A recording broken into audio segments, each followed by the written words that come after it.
Hey guys, let's get started with our deposits and receipts segment. Each of us are going to pick one underdog to win straight up. We're going to each pick a winner from our game of the week, which is voted on by the three of us. We'll go over some of our results from last week and let you know what our record is on the season for the locks. And that'll followed by that will be our locks of the week. So I'll get things kicked off.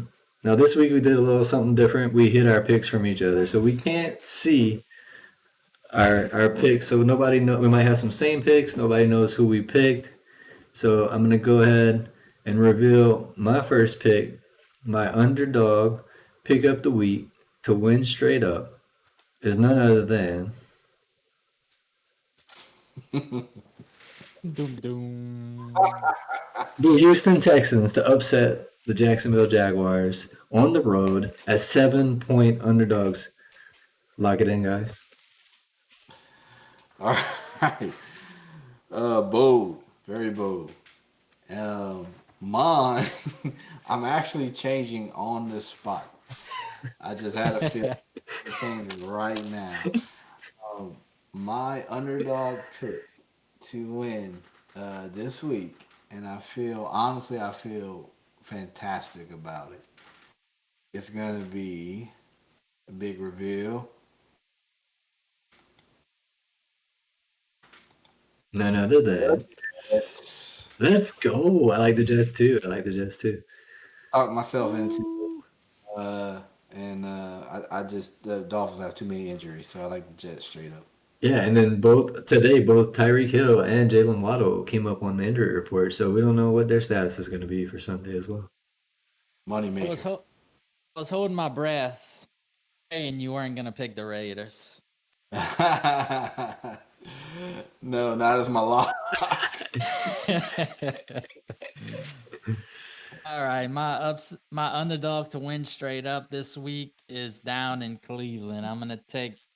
We're seeing money come in as we speak. The line is down to 2.5 points, and I'm gonna take the Browns over the Chargers in an upset. And also, again, I'm gonna take Justin Herbert to go under 300 yards in his 7 game road passing 300 streak. yard streak. Nice. That's not a terrible pick. If it's a high scoring game, it could probably go either way. If it's a low scoring game, then it could probably still go either way. Honestly, I don't know. Those teams are kind of big question marks. They've kind of showed some good things and then they showed some bad things. So we'll see what happens, how it plays out. Um, All right, let's move into our game of the week picks. Sunday Night Football, Bengals at Ravens. Big Mo starts off. Yeah, I kind of gave a preview of what I think is going to happen there. Um, not a big believer in the Bengals just yet. It's a shame because I feel like they should be the team that's on deck, but I haven't seen anything to make me believe just yet. So I'm taking the Ravens. Look, you heard it earlier. I've lost a little bit of faith in what the Ravens are doing, losing 5 straight at home. Bengals winning 2 straight against the Ravens last year. A combined 44 points. I'm taking the Bengals in an upset. All right, I like it. I like it. I will also agree with Lee on this one. I'm taking the Bengals in an upset. They just seem to have their number. Some like you said earlier, some teams just don't match up. I don't know what it is, but the last few matchups, the Bengals have had the Ravens number. Um, and it says Ravens, but then Bengals. Go on, Bengals. Let's do it. All right, we're gonna reveal our prior week results for our locks of the week, and we're gonna show our cumulative record. So last week, for some reason, I can't click on the thing. Here we go. So last week we went with I had the Jags plus 6.5. and they ended up losing by 8 after 4 turnovers by Trevor Lawrence. So I went 0 and Being 1. up 14-0. Yeah, and they started off good, being up 14-0. You're right. So I went 0 and 1 last week, and that moved me to 1 and 3 on the season. So my locks right now are pretty much unlocks. And then Mo went with the Ravens plus 3.5, and he hit that one by half Beat a me. point. And Lee's lock, which was one of my favorite, Cowboys -3, and I believe they won by 15, 25 to 10 maybe. So that moved Mo to what that move you to on this season, Mo? Mm, Let's And go ahead and one. see. Mo to 3 and 1, and Lee to 4 and 0. So if you want to favor one of our analysts, I would definitely favor Mo and Lee before me at this moment. But I'm turning it around this week. So let's get started with this week's locks of the week. Lock it in, boys. Titans -2.5. They just have too much going for them right now.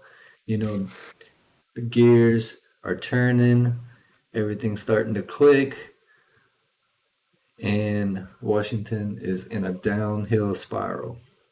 Titans -2.5. Love like, it. yep, like it. That's my pick. Absolutely love it. I can't believe this is even coming out of my mouth, but I think I'm gonna take the Cowboys +4. Honestly, think they win straight up. So as much as I hate them, I think the Cowboys are gonna cover that easily.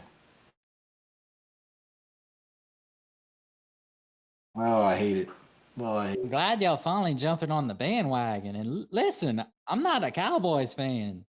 Back when I was 5 and Troy Aikman and Michael Irvin and Emmitt Smith were there, but it's been 30 years we're talking.